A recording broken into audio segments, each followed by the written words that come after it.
Good morning, students. I hope you all are safe and good. For grade 7, today we are going to start a new chapter in civics, that is how the state government works. Right? First, we can know what is a state and central government. Government works at three levels. In India, government works in three levels. One is local, state, and then national. These are the three levels of our government. Local level, where the panchayat, and the state level, and about the national level. They are separate elections for each government. They have separate election for each government as state and central. Those people selected in the state election go to the state legislatures. They are called as a state legislatures. They are called as a members of legislative assembly, that is MLAs. Member of legislative assembly. Those selected in the central or a national or Lok Sabha election go to the Indian Parliament, member of parliaments. They are called as a member of parliament. Those are selected in the central or national or Lok Sabha. They are called as a MPs. Those are selected in the state election legislature. They are called as a MLAs. See, India run by both the central government as well as the state government. This is the structure of the Indian government. Both the state and the central will work together for the India's development. Okay, ma'am. Who is MLA? Now we can go. Every state in India has a legislative assembly. Every state, 29 states in India have the legislative assembly. Members of legislative assembly, the state government, they are called as a MLAs, or elected by the people to make law and also to form a state government. All these MLAs are elected by the people, right, to make law and form a state government. Legislative means itself law, right children? Legislative means law. Each state is divided into different areas and constituency.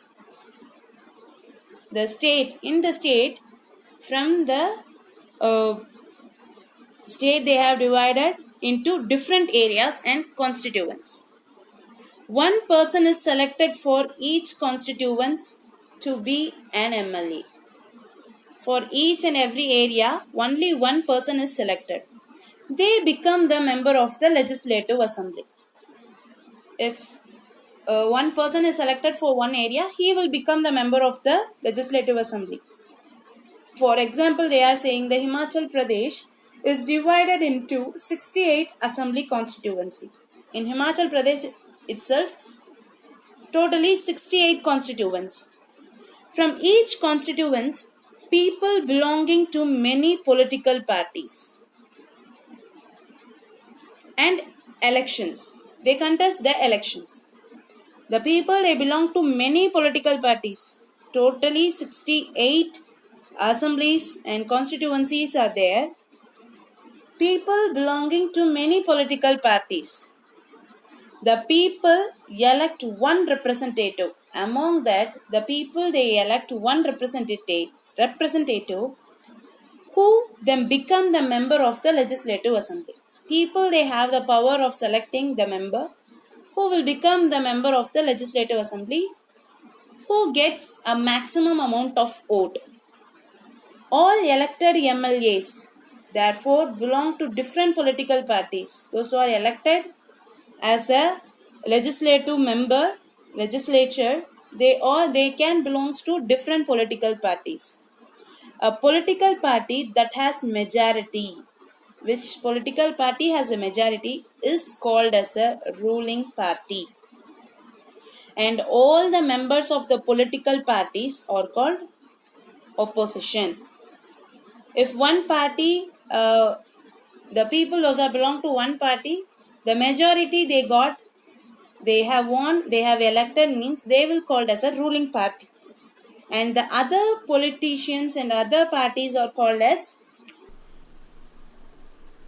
totally 68 seats. That means 68 constituency was there.